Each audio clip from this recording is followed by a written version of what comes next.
Et quand vous voyez le début d'inversion de la courbe qu'on voit aux États-Unis entre taux court et taux long, beaucoup nous disent ça c'est un signe avant-coureur peut-être d'une récession d'ici 1 an et demi, 2 ans. Alors depuis avant-hier, beaucoup de propos rassurants de plein de responsables pour dire non, on ne voit pas de récession venir. Mais cette inversion de la courbe, c'est une anticipation du marché? Une anticipation sur une récession à venir ou pas aux États-Unis? Est-ce que là, on est en train d'inclure ce scénario dans cet horizon visible qu'on peut avoir devant nous? Là, on est en face d'une sorte de paradoxe, puisque quand on regarde les données économiques aux États-Unis, très peu de choses. Alors, elles nous indiquent un ralentissement, mais vraiment, elles ne nous indiquent pas aujourd'hui une récession. Alors, c'est vrai qu'on voit bien que la hausse des taux a commencé à toucher les consommateurs, et on voit notamment que sur l'immobilier, et l'immobilier, voilà, c'est quand même une part importante de l'économie, et bien, cet immobilier commence à avoir des difficultés. Et on voit bien, voilà, qu'on a des entreprises aussi américaines qui ont beaucoup racheté d'actions, qui ont maintenant, du coup, des endettements assez importants, et qui, d'une façon ou d'une autre, doivent bien souffrir de cette hausse des taux, même si souvent elles ont réussi à se financer à long terme. Et moi, à un moment donné, il faudra bien refinancer. Donc on voit effectivement qu'il y a un ralentissement, mais les données aujourd'hui, en termes d'emploi et en termes de hausse salariale, sont telles qu'une récession nous paraît quasiment exclue à court terme. Et c'est peut-être, alors c'est au fond peut-être un signe d'optimisme là qui contredirait ce qu'on vient de dire. C'est peut-être le signe qu'à un moment donné, peut-être la Fed devra changer d'avis plus tôt, et que finalement elle devra reformer une courbe des taux qui soit plus conforme à une croissance économique. Voilà. Et donc voilà, on aurait soit des taux longs qui remonteraient, soit des taux courts qui se stabiliseraient, voire qui baisseraient un peu. On verrait. Mais aujourd'hui, c'est vrai qu'il y a une forme de paradoxe entre cette courbe des taux qui est inversée, qui indique quand même de très mauvaises nouvelles économiques, et puis une économie américaine qui ralentit, mais j'irais de façon relativement modérée. Ouais. Cette inversion de la courbe, pour Frédéric, c'est pas le signe annonciateur d'une récession, et d'ailleurs c'est ce que nous disent la plupart des intervenants. Pour vous non plus, Jean-Luc, alors elle vient d'où cette inversion de la courbe des taux aux États-Unis? L'inversion de la courbe, elle vient tout simplement de l'anticipation que la Fed a fini son travail et va faire au moins une pause. Peut-être que c'est fini, c'est un cycle, mais au moins il y aura une pause. En général, quand les banques centrales font une pause après leur mouvement de hausse, les courbes sont plates. Ça veut évidemment, dans les cycles économiques, quand elles ont fini, comme on a des cycles qui se suivent, évidemment, dans un certain nombre d'exemples, quand elles ont fini de faire ça, la courbe est plate, et derrière, la croissance ralentit. Récession ou pas récession, mais la croissance ralentit. Il y a une chose qui est importante, c'est que dans la majorité des cycles, le coût de financement, donc le coût du capital, quand on arrive en haut de cycle, devient supérieur au rendement du capital. C'est-à-dire que ça vaut plus la peine, les banques centrales ont fait leur travail, elles ont remonté les taux, c'est plus la peine d'emprunter pour faire du business, puisque ça rapporte moins. Aujourd'hui, on est quand même sur des niveaux de taux qui sont bas, parce que la courbe elle est plate, mais elle est pas plate à 4,5 ou à 5 comme historiquement on l'avait vu aux États-Unis. Donc on est sur des et niveaux, le rendement du capital est toujours au-dessus de ça. On est sur les niveaux qui vont encore entretenir l'investissement en fait, c'est ça? Bien, absolument, absolument. Bon, et là, ça c'est plutôt favorable à la croissance pour le coup.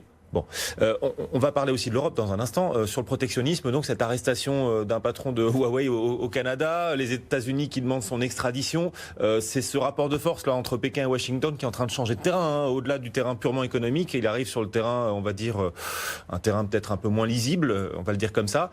Est-ce que ça veut dire qu'on va vers de nouvelles tensions? Est-ce que ça veut dire que ça éloigne l'idée qu'on pourrait trouver dans 3 mois, à l'issue de cette trêve que se sont offerts Pékin et Washington, un véritable accord commercial? Alors, qui se mouille. Frédéric. Nous verrons dans 3 mois. Non, mais vous reviendrez. non, effectivement, ce qu'on voit, c'est que les États-Unis et la Chine sont d'accord sur 90 jours pour négocier, et que et on voit les arguments dans la négociation et les méthodes. Enfin, si tout cela s'inscrit dans le contexte. C'est une négociation d'importance et pour lesquelles effectivement, les États-Unis font valoir qu'ils veulent que la Chine joue les règles du jeu, et notamment bien celles des sanctions qu'ils ont pu imposer à certains pays. Donc je crois que ça fait partie des négociations et de la volonté des États-Unis de faire respecter une forme d'éthique, entre guillemets, si je peux le dire, dans le commerce mondial. Non, tout ça pour dire, oui, ça va durer. On aura peut-être demain un tweet très rassurant, après-demain une nouvelle un peu moins rassurante. Je pense qu'il ne faut pas surréagir à ceci. Quand on regarde aujourd'hui l'économie, elle va plutôt pas si mal quand même aux États-Unis. Puis quand on regarde les plans de relance qu'on a en Chine, à la fois monétaire et budgétaire, on peut s'attendre aussi à d'assez bonnes nouvelles. Donc je crois qu'aujourd'hui les marchés ont tendance à surréagir sur ce genre de nouvelles à cause du contexte, effectivement, d'une banque centrale américaine qui est aujourd'hui quand même, nous le pensons, moins favorable pour un certain temps.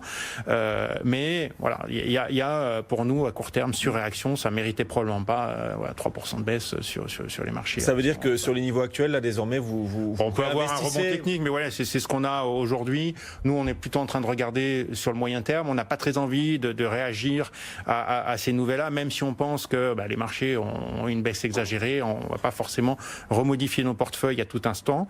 On reste plutôt, nous, sur un mode prudent à cause, effectivement, de ce resserrement monétaire qui continue encore un moment pour nous. D'accord. Peut-être que la baisse a été exagérée, mais on sent pas d'enthousiasme pour se renforcer pour autant sur le marché action à ce niveau-là. Oui, voilà. Soyons clairs. Oui. Bon, le rallye de Noël, donc, on verra. Finalement, non. Non, finalement, non. Finalement, non. Attendez, ça peut bouger très vite. Sur l'Europe, là, il y a l'Italie qui est prête à faire des gestes, un pas peut-être pour rendre sa prévision de déficit public plus acceptable par Bruxelles. Là, on a une bonne nouvelle potentielle éventuellement, quelque chose qui pourrait nourrir un éventuel, alors peut-être rallye de Noël, on verra, c'est peut-être anecdotique, mais un rebond peut-être plein de davantage de conviction dans les prochaines semaines ou les prochains mois si l'Italie fait ce pas vers Bruxelles, Jean-Luc? Alors là aussi, on est un peu sur le mode tweet, c'est-à-dire que l'Italie nous ont quand même habitués à une mauvaise nouvelle qui suit une bonne nouvelle, mais qui sera suivie par une mauvaise. Donc, faut pas en déduire beaucoup de choses. Je pense que s'ils acceptent de faire un geste, tout ça sera symbolique parce qu'ils ont un positionnement politique qui est difficile à tenir en interne et ils n'ont pas probablement envie de donner l'image de gens qui font trop de concessions et ils l'ont montré par le passé. Si on peut éviter d'avoir un véritable affrontement entre la Commission européenne et l'Italie, c'est très bon pour les marchés, évidemment. Si on peut éviter de déclencher des procédures de déficit excessif, c'est évidemment très bon pour les marchés. Mais je crois qu'il ne faut pas se faire d'illusions sur le gouvernement italien et sa capacité à rentrer dans une gouvernance européenne beaucoup plus sereine et coopérative. Non. Et on va s'y faire. On va apprendre à s'y faire. On va s'y faire. Sur les marchés. Alors, ça va dépendre d'une chose principalement. On va s'y faire si la croissance économique reste raisonnable en Italie.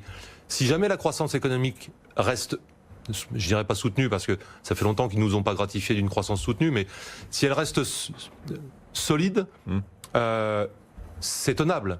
Si jamais le ralentissement est important, et qu'il est particulièrement important en Italie, ce qui peut probablement être le cas, parce que c'est aujourd'hui une économie qui est peu efficace, alors là, les marchés vont commencer à avoir peur entre ce déficit qui ne bougera probablement pas beaucoup, parce qu'ils ne bougeront pas beaucoup, et puis des rentrées fiscales qui vont s'annoncer en forte baisse.